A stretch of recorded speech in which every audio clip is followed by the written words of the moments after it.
Friend, welcome to my channel Arpita medical education and happy independence day to all of you. Friend, आज मैं आप लोग को एक नया टॉपिक पढ़ाने जा रही हूँ नर्सिंग में, जो कि बहुत ही इंपॉर्टेंट है और एग्ज़ाम में बार बार पूछे जाने वाले ये क्वेश्चन है।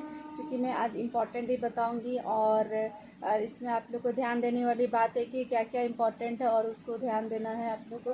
तो हम सबसे पहले देखेंगे सब सेंटर के बारे में। हेल्थ सेंटर मैनेजमेंट में हम लोग को कम्युनिटी के बारे में जानना होता है। हेल्थ सेंटर मैनेजमेंट चूँकि कम्युनिटी के बारे में पढ़ाई होती है, और इसमें जब हम पढ़ेंगे तो sub centre, primary health centre और कम्युनिकेबल सिस्टम के बारे में भी जानेंगे, कम्युनिटी के बारे में जानेंगे। तो इससे पहले हम लोग एक चीज़ जान लेते हैं कि ये कौन कौन से साल में पूछे गए हैं क्वेश्चन। तो आप लोग देख सकते हैं यहाँ पे मैंने दिया है अप्रैल 2009, 2011 और 2013, 19 में ये लगातार पूछे जाने वाले क्वेश्चन हैं और आगे भी ये पूछेंगे। तो इसी तरह से क्वेश्चन को हम लोग रिवीजन करेंगे। रिवीजन के साथ साथ ये समझेंगे कि सब सेंटर क्या है, इसका ऑर्गेनाइजेशन कैसा होता है। क्वेश्चन है, एक्सप्लेन द ऑर्गेनाइजेशन, फंक्शन,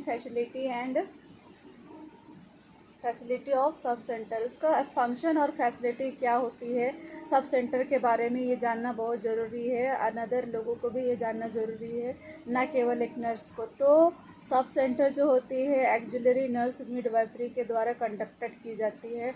एक नर्स कंडक्ट करती है जो कि वो एएनएम होती है, और एएनएम को ये सब सेंटर में काम रहती है। तो उनको ये ध्यान देना होता है कि उसका ऑर्गेनाइजेशन कैसा होना चाहिए, फंक्शन और फैसिलिटीज़ के बारे में जानकारी होनी चाहिए, ताकि वो और लोगों को अपना जो सर्विस है प्रोवाइड कर सके। तो सबसे पहले हम लोग देखेंगे ऑर्गेनाइजेशन के बारे में, फिर हम लोग फंक्शन और फैसिलिटी के बारे में डिस्कस करेंगे। तो सबसे पहले हम लोग यहाँ पे देखेंगे कि ऑर्गेनाइजेशन क्या होती है। तो ऑर्गेनाइजेशन कहने का मतलब होता है संगठन। ये किस तरह का संगठन है और कैसे इसको चलाया जाता है। तो सब सेंटर जो होती है वो लगभग 3000 से 5000 की जनसंख्या वाले जगह पे सब सेंटर का निर्माण किया जाना होता है। अगर ये उस जगह पे है 3000 से 5000 की जनसंख्या पर है, तो समझ लेना चाहिए कि वो सब सेंटर है। देखिए, मैं इस तरह के बोल रही हूँ कि ताकि आप लोग समझ पाएँ, और मैं जल्दी जल्दी इस क्लास को कंप्लीट भी करने वाली हूँ क्योंकि ज़्यादा लॉन्ग नहीं हो, इसलिए सब सेंटर 3000 से 5000 के पॉपुलेशन पे होनी चाहिए। साथ ही साथ यहाँ की जो पॉपुलेशन है कम से कम 5 किलोमीटर के डिस्टेंस में होनी चाहिए। 5 किलोमीटर के आसपास के सराउंडिंग में पॉपुलेशन हो, तभी जाकर के सब सेंटर चलती है। तो ये एएनएम का काम होता है, वो वहाँ का देखभाल रख रखाव कैसे करती है। तो ऑर्गेनाइजेशन में 3 पॉइंट आते हैं, 3 चीज़ों का ध्यान देना होता है। सबसे पहले physical structure, prevention from disaster area of sub centre building. तो सबसे पहली होती है फिजिकल स्ट्रक्चर। तो physical structure of sub centre कैसे होने चाहिए। तो सब सेंटर का जो फिजिकल स्ट्रक्चर है वो सबसे पहले एक चीज़ का ध्यान देना होता है कि सब सेंटर को हम लोग किस जगह पे सिचुएट करेंगे। तो सब सेंटर ध्यान देनी होती है कि सबसे पहले तो ये हम बताएं कि 3000 से 5000 वाले जनसंख्या में सब सेंटर बनी होनी चाहिए। साथ ही साथ हम लोग को एक चीज़ ध्यान देना है कि वहाँ पे आने जाने का साधन हो, कम्युनिकेशन का साधन हो, टेलीफोन हो, मोबाइल हो, और ट्रांसपोर्टिंग तो होना ही चाहिए। साथ ही साथ इस चीज़ का ध्यान देना चाहिए कि वहाँ पे पोस्ट ऑफिस होनी चाहिए। तो इन सारे 3 चीज़ों का ध्यान जरूर रखना चाहिए। मैं बहुत ही आसान और अच्छे से बता रही हूँ ताकि आप लोग समझ जाए। तो वैसे जगह में सब सेंटर होती है, तो ध्यान रखना चाहिए कि उन जगहों पर ये सब सेंटर में कम्युनिकेशन, ट्रांसपोर्टेशन एंड एक चीज़ होनी चाहिए, वो है पोस्ट ऑफिस की सुविधा, ताकि लोग अपने सुविधा अनुसार उस जगह पे पहुंच सके, वहाँ पे कम्युनिकेट कर सके और ट्रांसपोर्टिंग भी कर सके।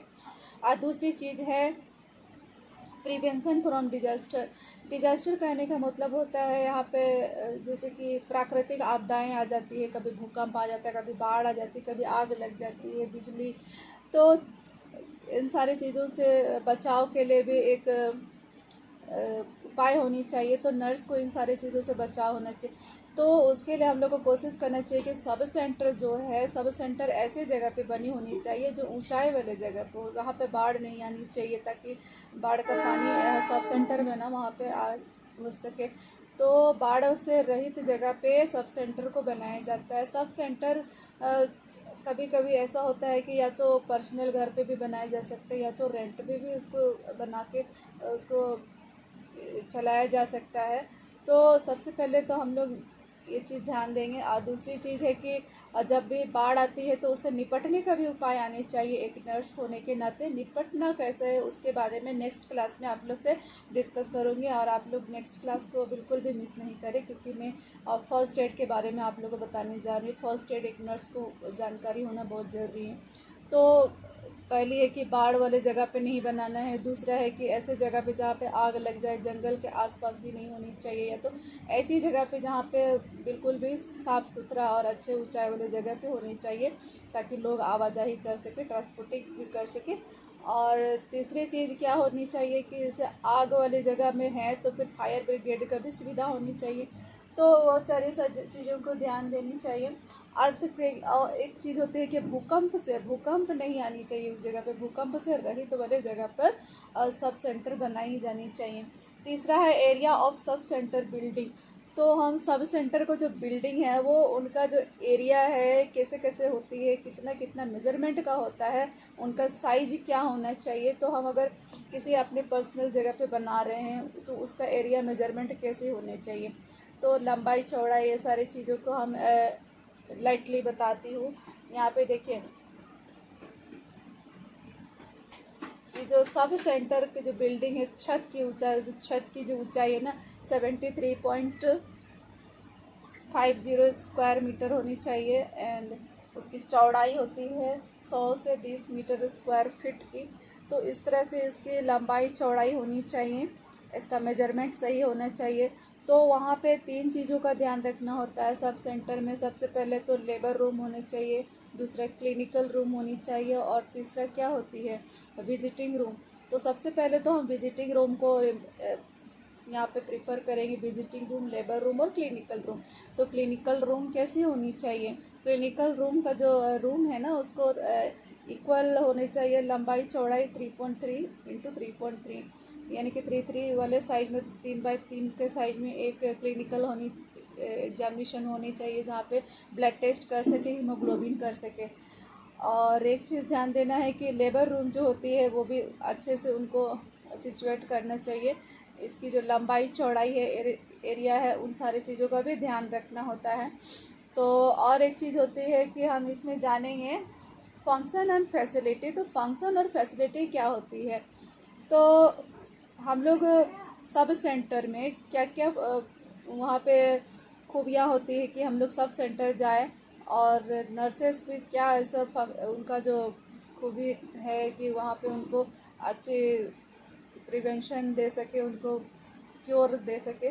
तो फंक्शन ये होती है कि सबसे पहले तो वहाँ पे एंटीनेटल केयर दी जाती है, इंट्रानेटल केयर दी जाती है, और पोस्ट नेटल केयर। तो सबसे बड़ा फंक्शन तो यही होता है कि वहाँ पे काम इतने अच्छे से होता है कि वहाँ पे लोग उस जगह का फ़ायदा ले सके। तो सबसे पहले होता है कि इंट्रानेटल केयर। इंट्रानेटल केयर में क्या करना होता है, सबसे पहले तो लेबर पेशेंट को एडमिट करना होता है, उसमें उनका रजिस्ट्रेशन होता है। रजिस्ट्रेशन के बाद उनका हीमोग्लोबिन चेक की जाती है। हीमोग्लोबिन चेक करने के लिए उनको क्लिनिकल दिया जाता है, क्लिनिकल की सुविधा दी जाती है। तो यहाँ पे एंटीनेटल केयर में उनको प्रेगनेंसी के दौरान दी जाने वाली केयर होती है। और एक चीज़ होती है कि इंट्रानेटल, मान लीजिए कि लेबर जो है उनका जो डिलीवरी है घर में होने वाली है, तो घर में जा कर के उनका एग्जामिनेशन करना है। अगर कोई सुविधा नहीं है घर में तो उनको रेफ़र करना है किसी बड़े हॉस्पिटल में, दूसरे वाले सब सेंटर में। अगर इंट्रानेटल और एंटीनेटल केयर करने के दौरान अगर आपके पास फैसिलिटीज़ नहीं है तो फिर उस सब सेंटर में वहाँ से आपको रेफ़र करना होता है हायर सब सेंटर में, और या तो कम्युनिटी सेंटर में भी उसको रेफ़र कर सकते हैं। इस तरह की फैसिलिटीज़ होनी चाहिए। तो फैसिलिटी से परिपूर्ण होने के बाद ही आप एक सब सेंटर का निर्माण कर सकते हैं, उसको सिचुएट कर सकते हैं। तो फैसिलिटी की बात करें तो सबसे पहले एंटीनेटल केयर होती है, इंट्रानेटल केयर होती है, and then postnatal care. Postnatal care में माँ और बच्चे दोनों का ख्याल रखना होता है, तो 6 से 8 घंटे तक उनको हॉस्पिटलाइज ही रखना है और 1 घंटे के बाद बच्चे को स्तनपान करने के लिए उनको एडवाइस देना है। माता को बोलना है कि बच्चे को 1 घंटे के बाद, या तो पेरेंट को भी आप बोल सकते हैं, उसको स्तनपान करना है, ब्रेस्ट फीडिंग करना है। ठीक है, इतने हो गए। और आइए अब चलते हैं फैसिलिटीज़ की ओर कि सब सेंटर में क्या क्या फैसिलिटीज़ होते हैं। तो यहाँ पे हम लोग को एक मेडिसिन प्रोवाइड किया जाता है, जैसे कि यहाँ पे लूज मोशन, डिसेंट्री, ब्लीडिंग, छोटे मोटे कट्स को लेकर के जो आते हैं उनका भी इलाज हो सकती है सब सेंटर में। तो सब सेंटर को हम लोग ऑर्गेनाइज जब करेंगे, उसको बनाएंगे, तो उन सारी चीज़ों को भी हम जितने भी इक्विपमेंट है, रिक्वायरमेंट है, उन सारी चीज़ों को रखेंगे, तभी तो वहाँ पे पेशेंट आएंगे। तो हमारे पास फैसिलिटीज़ होनी चाहिए, तभी जा कर के पेशेंट हमारे पास आ सकेंगे। और यहाँ पे सबसे ज़रूरी चीज़ है IUCD, यानी कि इंट्रा यूट्राइन कॉन्ट्रासेप्टिव डिवाइसेस की भी सुविधा होनी चाहिए। वो हम तभी प्रीफर कर सकते हैं, तभी दे सकते हैं जब एक ANM अच्छे से ट्रेंड हो। तो ट्रेंड नर्स ही IUCD को अप्लाई कर सकती है एक पेशेंट में। एक लेबर पेशेंट करना चाहिए प्रेगनेंसी के बाद। अगर वो बच्चा नहीं चाहते हैं, उनको फैमिली प्लानिंग करना है, तो फैमिली प्लानिंग के लिए IUCD का इस्तेमाल किया जाता है। वहाँ पे जैसे बहुत सारी चीज़ें होती है फैमिली प्लानिंग के लिए, कॉन्ट्रासेप्टिव पिल्स होते हैं, कॉन्डम्स होते हैं, उन सारी चीज़ों को यूज़ करते हैं। तो ये सारी चीज़ें सब सेंटर में अवेलेबल होती है। फ्रेंड ध्यान दीजिएगा, आप लोग भी जो मेडिकल रिलेटेड नहीं है वो लोग भी ज़रूर ध्यान दीजिएगा। तो अभी मैं ज़्यादा लंबा क्लास नहीं कर रही हूँ, तो इन सारे फैसिलिटीज़ को ध्यान देते हुए सब सेंटर का निर्माण किया जाता है, बनाया जाता है। फ्रेंड नेक्स्ट क्लास में आप लोग को एक नए क्वेश्चन के साथ में आ रही हूँ। तब तक के लिए थैंक यू, जय हिंद।